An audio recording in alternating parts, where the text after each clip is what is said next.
Coachella Valley viewers have been asking us how the voting process works. So we're breaking down the Electoral College and how your vote will make a difference.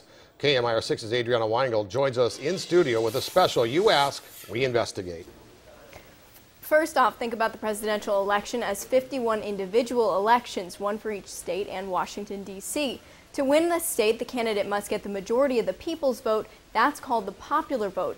In most states, the winner of the popular vote takes all of the electoral votes. To learn more about the voting process, we spent the day at a mock election at Indio High School. Voter turnout is high this year, but this isn't the real election.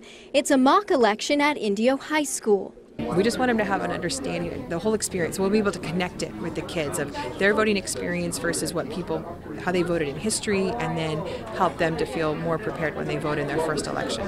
Students like Wesley Barnes spend months preparing for the election, watching the presidential debates and reading up on the propositions. I didn't really know before, and I was just going off what I saw on commercials, but actually hearing them speak really influenced my vote.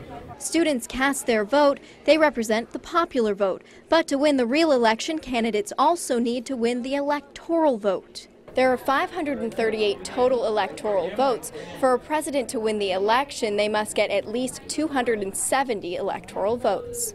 The number of electoral votes in each state is based on population. Here in California, we have the most at 55. It's a lesson in government and history that's best learned by getting involved. It gave us a really good idea of what voting is actually like. We actually got an election book so we could look through the propositions and the candidates. And we had to watch a debate and see what was going on. Students say being able to learn the voting process firsthand makes them more likely to go out and cast their ballot in the coming years.